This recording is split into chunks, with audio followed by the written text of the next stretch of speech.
இன்றைக்கி என்ன பார்க்க போகிறோன்னா ஹெல்தியான ஒரு ஸ்நாக்ஸ் ரெசிபி தான் பார்க்க போகிறோம். 2 பொருள் வச்சு இந்த ஸ்நாக்ஸ் செஞ்சிடலாம்.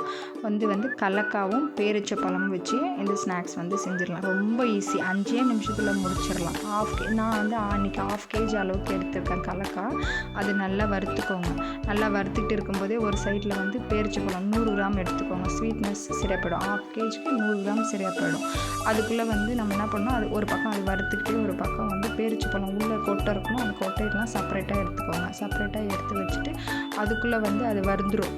நல்லா முடிஞ்சிடும். அதுக்கப்புறம் அது தோல் எல்லாம் நல்லா கையில் மசிச்சு எடுத்துக்கிட்டு, தோலே இல்லாத அளவுக்கு நல்லா மசிச்சு எடுத்துக்கிட்டு அதுக்கப்புறம் மிக்ஸி ஜாரில் போட்டுக்கோங்க. மிக்ஸி ஜாரில் போட்டுக்கிட்டு ஃபஸ்ட்டு கொரகொரன்னு அரைச்சிக்கோங்க. கொரகொரன்னு அரைச்சாலும் அந்த 100 கிராம் நம்ம எடுத்து வச்சுருக்கோம்ல கொட்டை, அந்த பேரிச்சப்பழம் அது உள்ளே போட்டு நல்லா ஒரு நிமிஷம் நல்லா அடிச்சுக்கிட்டிங்கன்னா அதுக்கப்புறம் நெய் அதில் ஒரு பவுலில் மாற்றிக்கோங்க. மாற்றிக்கிட்டு நெய் அதில் ஊற்றி நல்லா பிசைஞ்சிட்டாலும் சரி, நெய் இல்லைனாலும் பரவாயில்ல, நல்லாயிருக்கும். நெய் போட்டால் இன்னும் கொஞ்சம் நல்லாயிருக்கும். பசங்க கொஞ்சம் விரும்பி சாப்பிடுவாங்க. நெய் போட்டுட்டு நல்லா நல்லா ஃபுல்லாக எல்லா இடத்துலையும் படுற அளவுக்கு நல்லா பிசைஞ்சிட்டு உருண்டை பிடிச்சி வச்சிட்டிங்கன்னா மேக்ஸிமம் இது ஒரு வாரம் கூட நல்லாயிருக்கும். செஞ்சு பார்த்து சொல்லுங்கள் எப்படி இருக்கு.